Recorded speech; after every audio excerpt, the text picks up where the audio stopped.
À medida que a Alemanha encontrou suas forças divididas para combater a Commonwealth britânica no norte da África e na Grécia e a vasta frente soviética em 1941, a Luftwaffe descobriu que, mesmo com seus caças comprovados, como o Messerschmitt Bf-109 e o Focke-Wulf 190, simplesmente não tinham o suficiente para atender a todas as exigências que Hitler lhes pedia efetivamente. O que eles precisavam era de uma nova arma que pudesse avançar a tecnologia de caças alemães muito além do que os aliados possuíam. Uma arma que não era apenas mortal, mas simplesmente imparável. Eles precisavam de uma Wunderwaffen e acreditavam que já tinham uma no projeto. O Messerschmitt Mi-262, o primeiro caça-jato operacional no mundo, com uma velocidade de 560 milhas por hora, um teto de altitude de 37.750 pés e uma taxa de subida registrada em 3.900 pés por minuto, os aliados simplesmente não tinham nada parecido em seu inventário. Ele poderia romper através de escoltas de caças e causar estragos nos bombardeiros aliados, com seus 4 canhões montados em seu nariz, que quase poderiam cerrar o caminho através da fuselagem de um bombardeiro. Mas apesar da promessa, um fato permaneceu inegável ao longo da história da guerra. Qualquer arma já utilizada é tão boa quanto a pessoa que a usa. No episódio de hoje, vamos examinar alguns dos melhores ases de caça a jato da Alemanha na Segunda Guerra Mundial. Os primeiros ases de jato. Bem-vindo às guerras do mundo.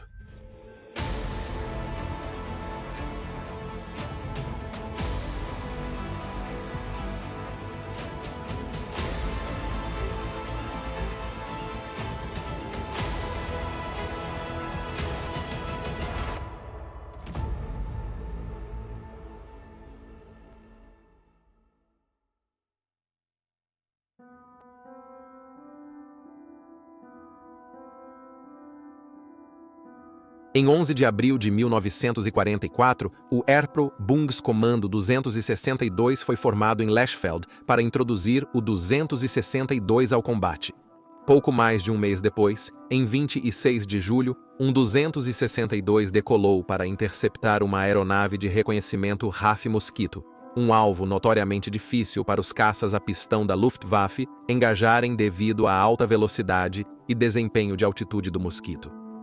Nos controles estava o tenente Alfred Schreiber. O jovem Schreiber, de 20 anos, não demorou muito para se destacar na Luftwaffe, pilotando o grande e pesado caça de 2 motores Messerschmitt Bf-110, antes de ser transferido para a nova unidade de caças a jato.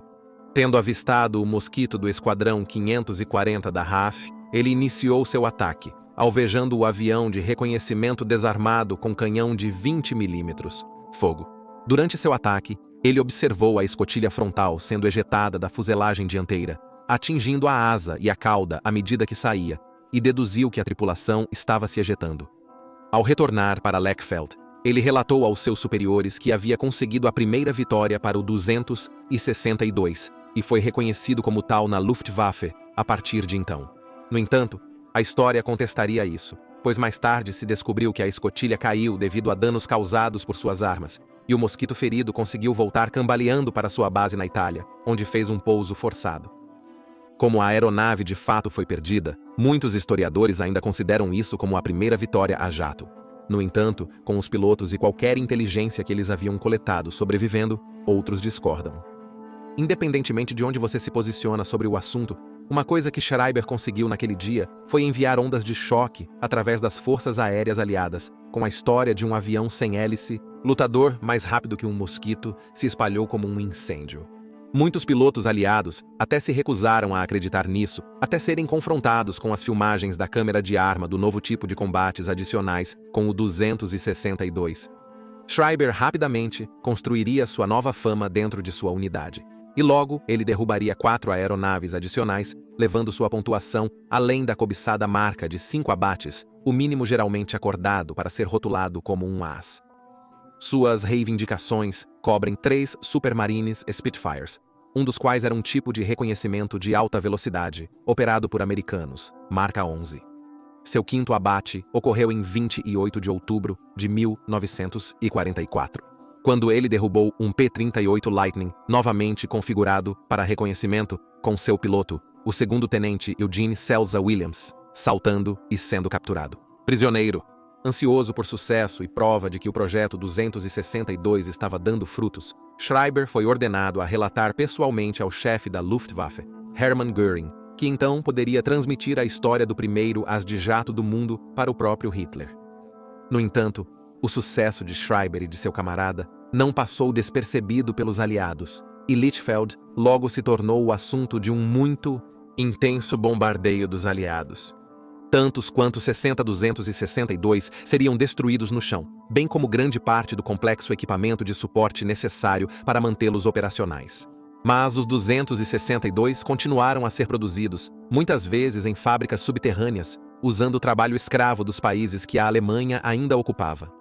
Em 26 de novembro de 1944, apenas 2 semanas depois de seu 21º aniversário, Schreiber voltava para Lechfeld num 262, e o trem de pouso acertou a borda de uma das várias trincheiras defensivas ao redor do aeródromo. Isso fez com que os jatos capotassem para a destruição, matando-o instantaneamente.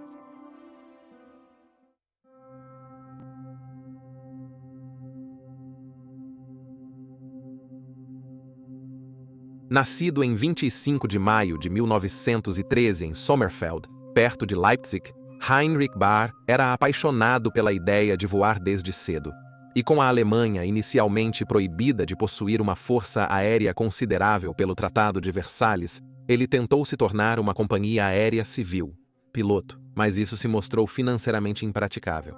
Portanto, ele se juntou à Reichswehr, as forças de defesa da Alemanha pós-guerra, como mecânico, até que Hitler começou a rearmar a Alemanha, e ele finalmente foi aceito como piloto na Luftwaffe em 1937.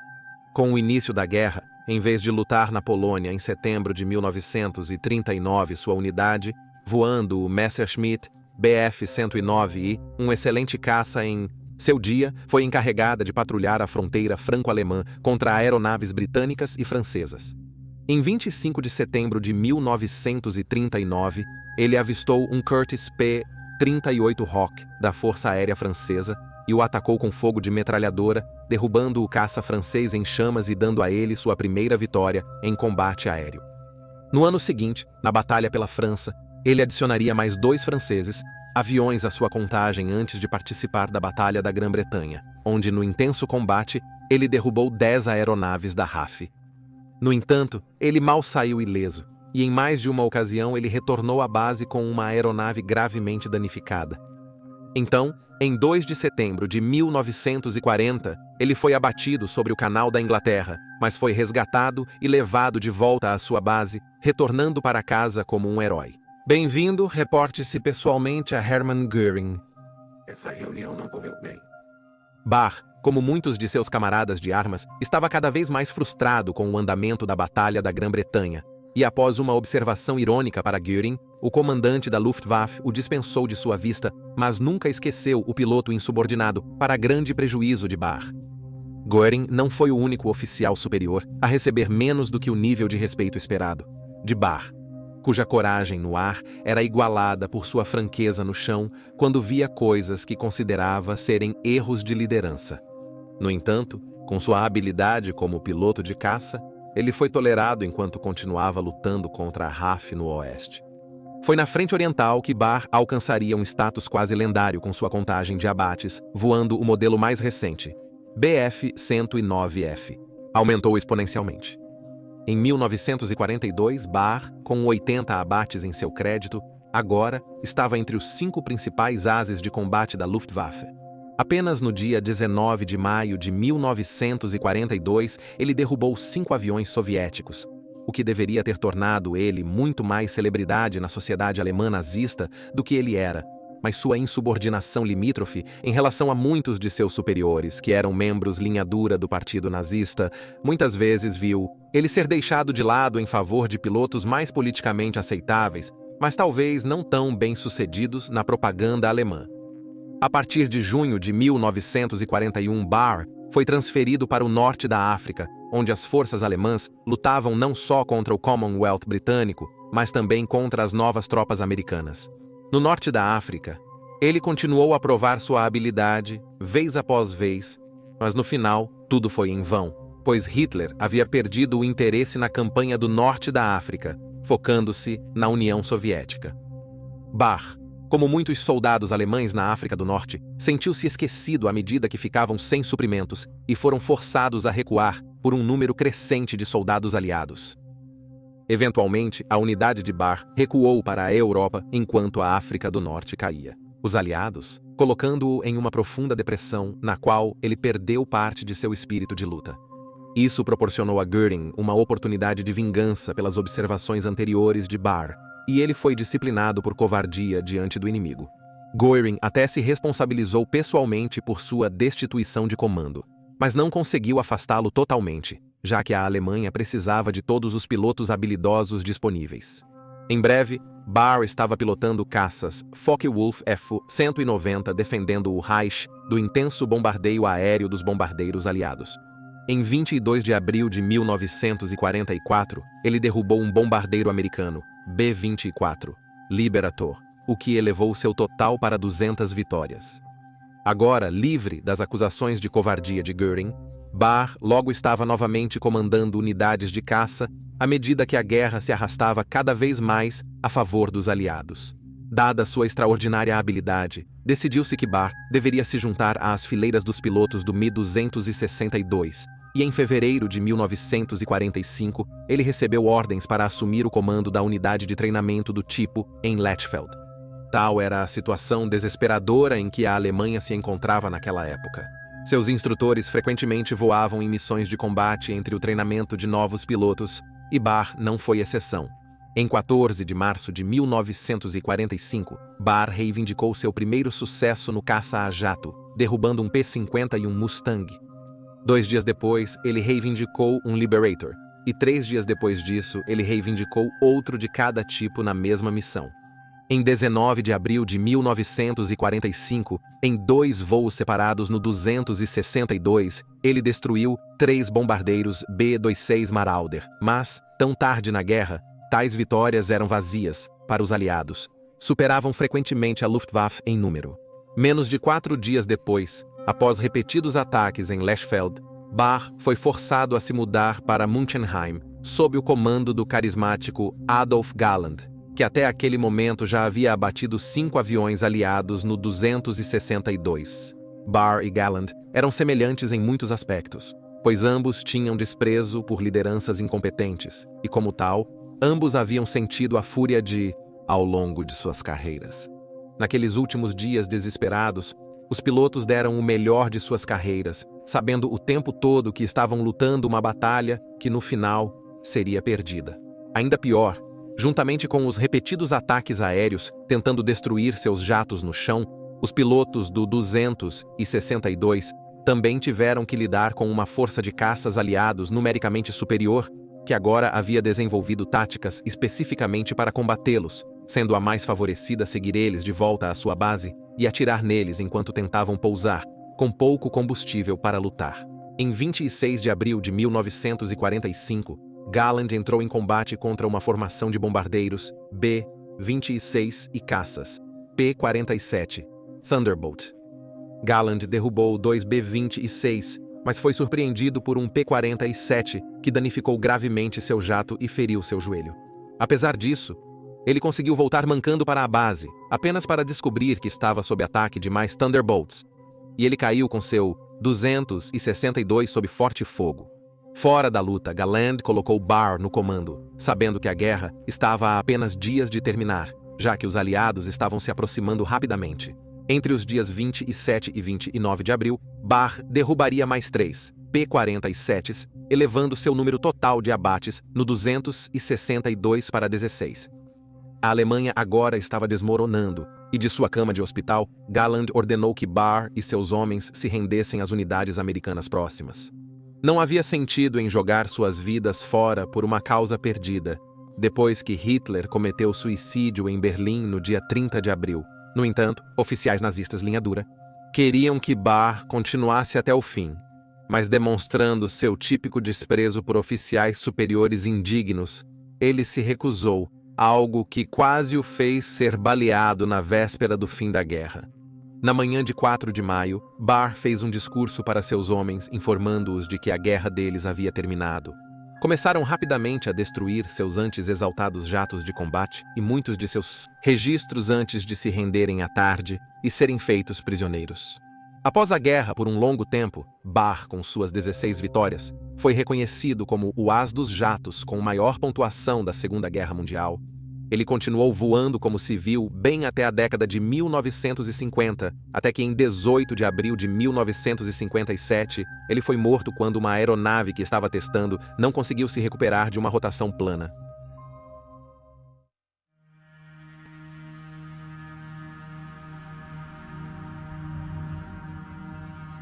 Heinrich Barr teria continuado a deter o título de as dos jatos com maior pontuação da Segunda Guerra Mundial, se não fosse por pesquisas posteriores sobre a carreira de um tal Kurt Welter. Nascido em Colônia em 25 de fevereiro de 1916, Welter era um indivíduo extremamente determinado que subiu através das fileiras alistadas da Luftwaffe, realizando várias tarefas, até que finalmente ganhou suas asas e foi empregado como instrutor na Escola de Treinamento de Voo de Quedlinburg. No entanto, isso não foi suficiente para Welter, que fez repetidas exigências para ser enviado a uma unidade de combate operacional. Seus superiores inicialmente hesitaram em fazer isso, reconhecendo que ele era tanto um piloto talentoso quanto um instrutor especialista. Em suma, alguém que poderia servir melhor ao Terceiro Reich, passando suas habilidades e conhecimentos para outros. Então, em 10 de agosto de 1943, ele fez a transição para a Escola de Voo Cego em Altenburg, onde novos pilotos da Luftwaffe aprendiam habilidades de voo noturno e combate noturno. À medida que a guerra aérea da Alemanha se tornava cada vez mais desesperada, muitos dos instrutores das escolas se encontravam voando em missões operacionais na tentativa de interromper a campanha de bombardeio dos aliados, e assim, Welter finalmente foi autorizado a entrar na batalha, especialmente contra os ataques noturnos dos bombardeiros da RAF. Neste ponto da guerra, os caças noturnos haviam sido equipados com radar aéreo para permitir que localizassem e engajassem sua presa, mas tal equipamento estava em falta na Alemanha. Assim, os caças diurnos foram empregados para engajar os bombardeiros da RAF, que haviam sido iluminados por holofotes terrestres em uma tática conhecida como Wildschau.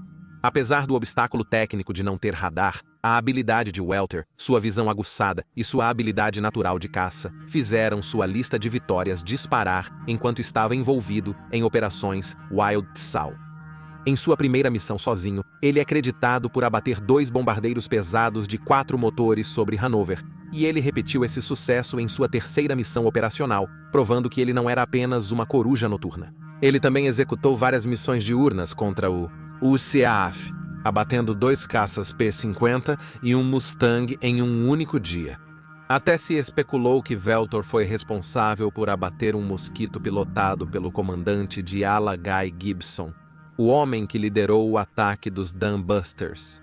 Mas, embora exista alguma evidência circunstancial para apoiar isso, nunca foi comprovado. Em 8 de outubro de 1944, recebeu a Cruz de Cavaleiro. Destruição de 33 aeronaves aliadas, a maioria das quais à noite, mas Welter acreditava que poderia fazer ainda melhor. O determinado e comprometido oficial da Luftwaffe tinha ambições de introduzir o 262 no combate noturno. Com recursos tão limitados, ainda havia muitos problemas relacionados ao uso operacional do caça a jato que a Luftwaffe estava resolvendo, e ele se deparou com muito ceticismo tanto de superiores quanto de subordinados, mas ele não se deixou abalar. O trabalho já havia começado em uma variante do 262, dedicada a caças noturnos, baseada no recém-desenvolvido treinador de 2 lugares. Um projeto visto como essencial, dado as diferenças nas características de voo do jato em comparação com os tipos de motores a pistão. No entanto, disseram a Walter que não estaria pronto por meses, se é que estaria. Mas é claro, sendo um mestre comprovado em operações de javalis selvagens, ele argumentou que poderia começar o combate noturno com jatos usando a versão básica do caça diurno. Já tendo impressionado Hitler com seu desempenho, Welter foi enviado para Lechfeld, onde realizou treinamento para aprender a pilotar o 262, antes de começar a montar sua própria pequena equipe para operar a aeronave. Procurando uma pista adequada, ele decidiu operar seus 262S em um trecho da Autobahn de Brandemburgo, uma das muitas rodovias construídas na Alemanha antes da guerra. Isso tinha a vantagem de não ser um alvo imediatamente óbvio para os bombardeiros aliados, como um aeródromo totalmente desenvolvido, permitindo que eles operassem em grande parte sem serem molestados por aeronaves inimigas. As operações começaram em meados de dezembro de 1944, mas infelizmente a imagem exata dessa época é confusa, pois várias fontes se contradizem. Há relatos de que em 12 de dezembro de 1944, ele obteve a primeira vitória noturna com um 262, abatendo um bombardeiro Lancaster da RAF, enquanto outros afirmam que foi nesta missão que ele derrubou 4 mosquitos da RAF. A situação só fica ainda mais confusa com a revelação de que houve um período de sobreposição em que ele continuou voando com os caças de motor, a pistão Bf-109, enquanto sua unidade trabalhava para colocar o 262 em operação de qualquer maneira. Até 1945, o 262 estava totalmente engajado na guerra noturna contra os pesados da RAF e Velta. Estava usando suas habilidades ao máximo. Ele tinha que fazer isso, pois usar o caça a jato à noite apresentava muitos novos problemas que tinham que ser superados no trabalho. Portanto, ele trabalhou de perto com os comandantes dos holofotes terrestres e dos artilheiros antiaéreos para maximizar a eficácia do jato no papel de javali selvagem. Holofotes iluminavam o céu, focando nas trilhas de condensação deixadas pelos bombardeiros, que Welter então usava como guia para seu alvo. Disparando pelo ar noturno a velocidades frequentemente superiores a 400 milhas por hora, os artilheiros dos bombardeiros da RAF quase não tinham chance de direcionar suas armas para o caça dele. Apesar disso, Welter teve mais do que alguns momentos de aperto. Em um incidente, sua aeronave foi danificada em uma troca de tiros com bombardeiros aliados, forçando-o a recuar para seu campo fora de banda. Não conseguindo chegar, ele tentou fazer um pouso forçado, mas sua aeronave deslizou pelo chão antes de parar em uma área de floresta. Apesar da gravidade do acidente, ele escapou sem um arranhão e estava voando em uma aeronave substituta na noite seguinte. Em abril de 1945, os primeiros biplanos equipados com radar tornaram-se operacionais, com a unidade de Welter defendendo Berlim. Estes estavam equipados com radares FUG-2-18, Neptune Fin, de banda média VHF. No entanto, problemas técnicos com o radar persistiram e as operações de javali selvagem foram a norma até que a unidade foi forçada a se render aos aliados antes do fim da guerra. O final de Welter. Estima-se que Welter tenha abatido entre 59 aeronaves na guerra, sendo pelo menos 20 no 262.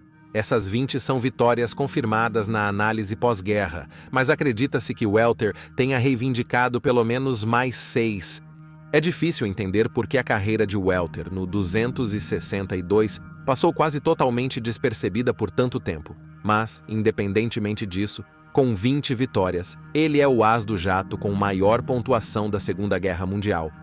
Em 7 de março de 1949, Kurt Welter estava esperando em uma passagem de nível em Lech, perto da fronteira entre Dinamarca e Alemanha, quando um tronco mal preso caiu de um trem em movimento, matando-o. E aí você tem as histórias dos maiores ases de jato da Alemanha nazista. Por favor, comente abaixo com seus pensamentos e reações e lembre-se de curtir este vídeo e se inscrever para apoiar o canal. Obrigado por assistir e te vejo na próxima vez.